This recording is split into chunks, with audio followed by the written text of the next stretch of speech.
Contenu et élaboration du PPSPS.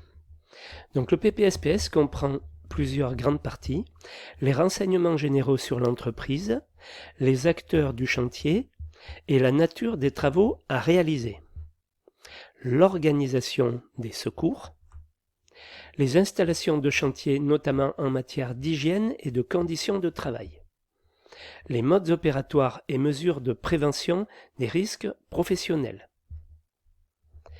Les informations générales, donc en début de document figurent toutes les données personnalisant l'opération. Ces renseignements complètent ceux qui sont fournis dans le PGC. L'entreprise, quelle est l'entreprise qui travaille, son nom, son adresse, les travaux à réaliser, désignation du chantier, nature du ou des lots confiés à l'entreprise et description sommaire de chaque lot, sur une ou deux lignes, le nom et la qualité de la personne chargée de diriger l'exécution des travaux, ainsi que les coordonnées du maître d'ouvrage, du maître d'œuvre, du coordonnateur SPS, ça figure dans le PPSPS, l'évolution prévisible de l'effectif avec les dates d'intervention, le nom et les coordonnées des entreprises sous-traitantes connues, celles qu'on connaît au moment où on signe l'offre. Les secours, cette partie intègre les consignes à observer pour assurer les premiers secours aux victimes d'accidents et aux malades.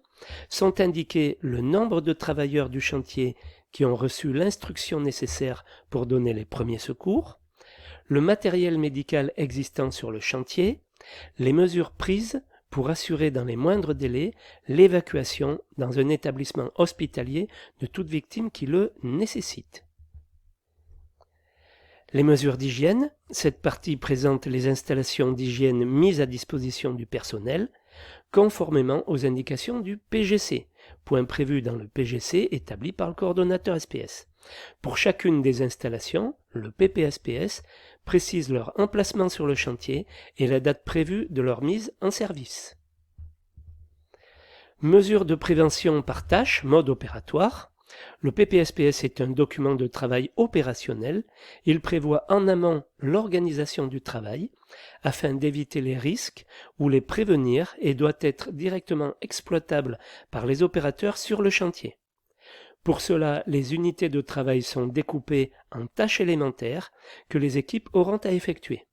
On distingue deux types de tâches: les tâches type ou standard reproductibles, les tâches spécifiques de l'intervention sur le chantier.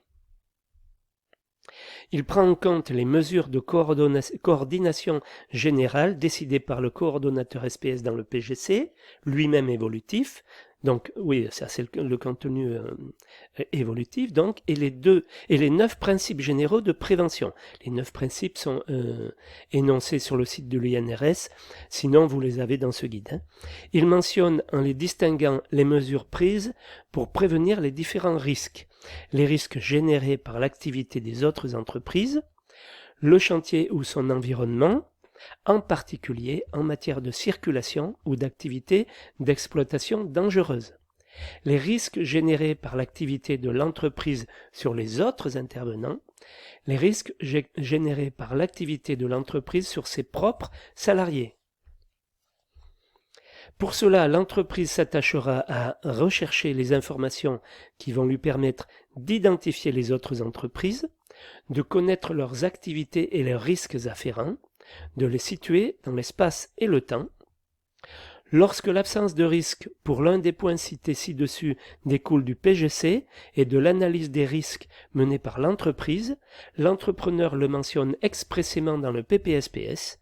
De même, si une mesure de prévention prévue n'a pu être appliquée, l'entrepreneur indique sur le PPSPS les moyens mis en œuvre pour obtenir une efficacité au moins équivalente. Cette substitution est portée à la connaissance du coordonnateur SPS et des destinataires du PPSPS.